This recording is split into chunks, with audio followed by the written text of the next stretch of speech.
మీరు మీ హస్బెండ్ మీ ఫ్యామిలీ గురించి కొంచెం చెప్తే తెలుసుకుంటా. మా హస్బెండ్ శ్రీనివాస్, మేమిద్దరు న్యూ ఇండియా ఇన్సూరెన్స్లో నేను జాబ్ కూడా చేశాను. సో మేమిద్దరం కొలీగ్స్ అనమాట.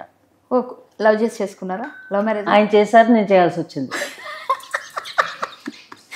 అదేదో నాగార్జున గారి సినిమా డైలాగ్ అందరూ బాగా వాడేస్తున్నారుగా. ఆయన చేశారు, నేను చేయాల్సి వచ్చిందంట. చేయాల్సి వచ్చేటట్టు చేశారు ఆయన. పోనీ అలా అనుకో. మీ ఆయన అంటే ఏ విధంగా మిమ్మల్ని ప్రపోజ్ చేశారు? ఇంత మంచి అందాన్ని అప్పట్లో మీరు మామూలుగా ఉండుండ్రు, పక్కకి ఇప్పుడే ఎలా ఉన్నారంటే. జీవితంలో అన్ని సంతోషకరమైన తలుచుకోవాలి. ఏమండి బాబు గారు, శ్రీనివాస్ గారు వినండి ఒకసారి ఈ వీడియో ఖచ్చితంగా మీరు చూడాలి. ఇంటర్వ్యూ మటుకు చూపించాను నేను. చూపించి నేను పంపిస్తాను, అవసరం అయితే నేను పంపిస్తా, నేను వాట్సాప్ చేస్తానుగా. ఏమన్నారు? సంతోషకరమైన తలుచుకోవాలా?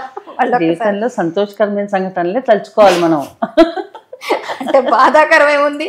ఆయన ఇచ్చే సపోర్ట్ తో ఇంతగా ఎదిగారు. డెఫినెట్ గా కదా, జోక్ చేస్తున్నాను కానీ నాకు అర్థమైంది.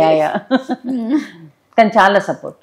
నిజంగా అలాంటి హస్బెండ్ ఉండడం వల్ల మీరు ఇంత అచీవ్మెంట్స్ చేశారు. గ్రేట్. మీరు మా మదర్, మీరు అందరికీ అన్ని ఇవ్వడం భగవంతుడు అంటారు కానీ మీకు అన్ని ఇచ్చారు. అది చాలా తక్కువ మందికి ఉంటుంది. అంటే మీరు ఏ జన్మలో బంగారు పూలతో పూజ చేసా అంటారు కదా, మీరు అదైతే నేను అనుకుంటా. నేను ఇంకా ఏదో కావాలని అనిపిస్తూ ఉంటుంది కదా, అది మనిషిలం కదా, సహజం, నైజం, అది మన నైజం. మనం ఇంకా ఏదైనా సాధించాలి, ఇంకా అలా అనిపిస్తేనే మనం ఇంకా ఎదుగుతాం. అవునవును. ఈ రోజు మనం సాటిస్ఫై అయిపోయింటే ఇక్కడతో ఆగిపోతుంది కదా. మనం అలా సాటిస్ఫై అయితే అవ్వకూడదు. లైఫ్ లో ఏదైనా అచీవ్ చేయాలంటే ముందుకు వెళుతూనే ఉండాలి. అసలు నేను ఒక్కసారే వెళ్ళాను అమెరికా, ఓన్లీ 1 టైం. అవునా? 10 years నాకు వీసా ఇస్తే 1 time వెళ్ళాను. 11 లో వెళ్ళాను. మొన్న 21కి అయిపోయింది కూడా వీసా.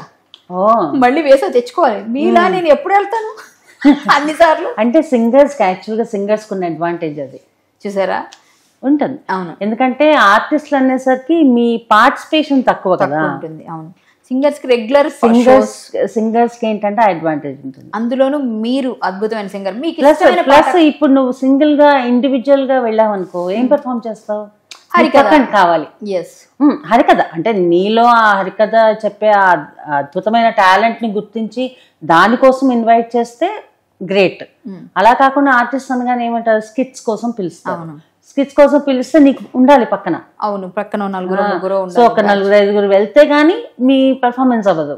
మాకు అది కదా, పెట్టుకుని మైక్ ఇస్తే చాలు మాకు.